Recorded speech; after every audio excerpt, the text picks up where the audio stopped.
We are now moving ahead to some other stories. Adani Power has announced results for Q3 of financial year 2026. The House raised Rs 7,500 crore through AA-rated NCDs for capacity expansion. It reports stable continuing revenue in Q3FY26 at Rs 12,717 crores despite lower rates. Although all India power demand for Q3FY26 was 0.1% lower at 392.2 billion units versus 392.6 billion units in Q3FY25 due to extended monsoons, cooler temperatures and a high base effect. Joining us on the broadcast is my colleague Shikha Salaria with more on this. Shikha, the Adani Power has announced the results of Q3 of financial year 2026. If you can take us through those details, please.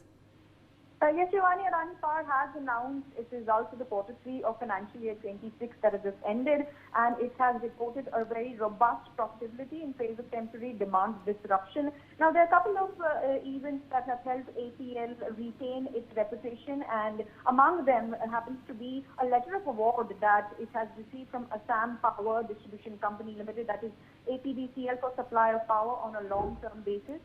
Comprising the entire capacity of a 3,200 megawatt greenfield ultra supercritical thermal power plant that is to be developed in Assam on design, build, finance, own and operate model, that is the DBFOO model, by sourcing fuel from the allocated coal linkage arranged by the utility under the Shakti policy.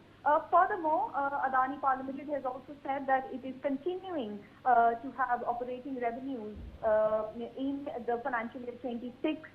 Although they were slightly lower at rupees 39,221 crore as compared to the same quarter in financial year 25, when they stood at 40,357 crore despite higher sales volumes due to lower rates.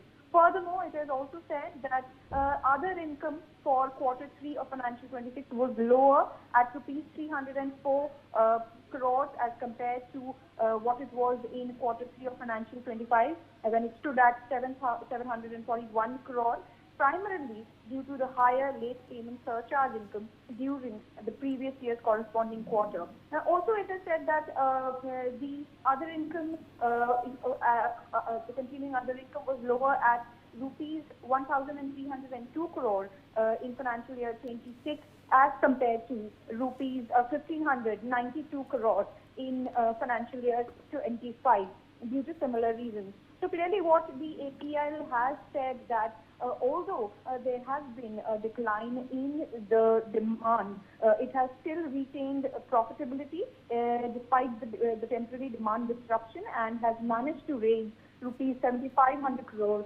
through AA-rated NCDs for capacity expansion.